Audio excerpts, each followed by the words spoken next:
Welcome back. Huzurabad ఫలితాల్ని బట్టి మరో సాహసానికి కాషాయ పార్టీ సిద్ధమవుతుందా? పశ్చిమ బెంగాల్, నార్త్ ఈస్ట్ స్టేట్స్ తరహాలో తెలంగాణలోనూ సరికొత్త ప్రయోగానికి శ్రీకారం చుట్టబోతుందా? అందుకే ఈటెల రాజేందర్ నుంచి అలాంటి పలుకులు ఉరకలేస్తున్నాయా? ఇందుకీ హుజూరాబాద్ రిజల్ట్ను బట్టి కమలం వ్యూహం ఏంటి?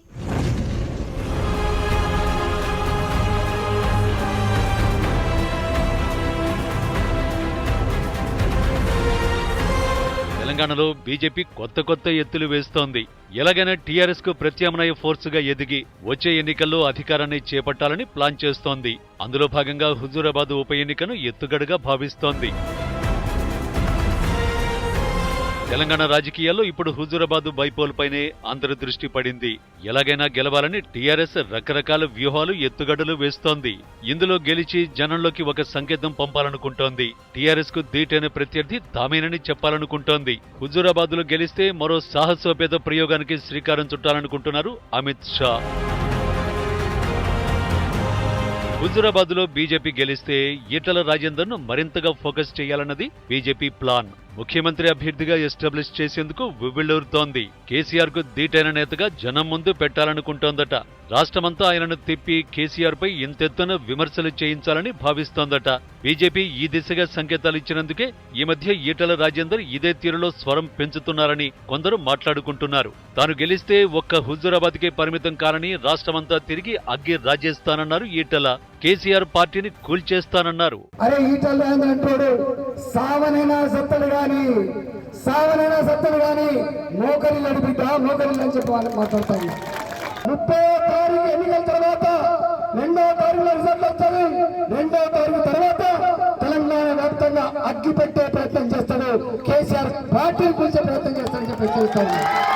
మూర్ఖుల్లారా, నేను అంటా ఉన్నా, నీవు ఇక్కడ తలకాయ కిందికి పెట్టి కాళ్ళు పైకి పెట్టినా పప్పది పట్టినా నీకు నా ప్రజలు ఓట్లు వెయ్యరు.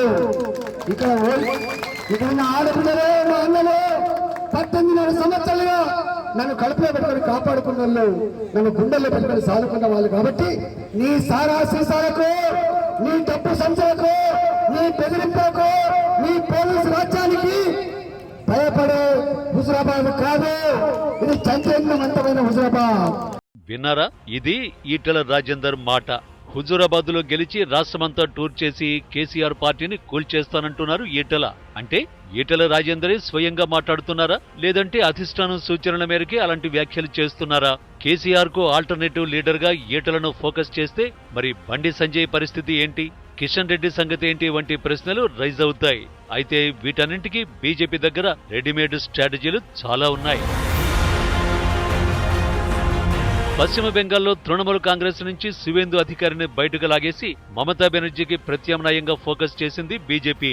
నార్త్ ఈస్ట్ స్టేట్స్ లోనూ కాంగ్రెస్ పార్టీ నుంచి కీలకమైన లీడర్లను తమ పార్టీలోకి తీసుకుని ప్రత్యామ్నాయ నాయకులుగా ముందు పెట్టారు. ఇప్పుడు తెలంగాణలోనూ అలాంటి ప్రయోగమే చేయాలనుకుంటున్నారు అమిత్ షా. హుజూరాబాద్ ఎన్నికలు కేసీఆర్ వర్సెస్ ఈటెలగా సాగుతున్నాయి. ఈటెలను ఓడించేందుకు గులాబీ బాస్ రకరకాల ఎత్తులు వేస్తున్నారు. ఈటెలు గెలిస్తే ఏకు మేకవుతాడని కేసీఆర్ కు తెలుసు. అందుకే ఓడించాలని కంకణం కట్టుకున్నారు. ఇలాంటి పరిస్థితిని రాష్ట్రమంతా చేసేందుకు బీజేపీ ఆలోచన చేస్తోంది.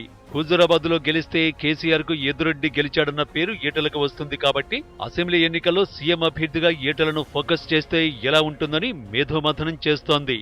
అందులోనూ ఈటెల బీసీ క్యాస్ట్ ఈక్వేషన్స్ లో కీలకమైన వర్గం.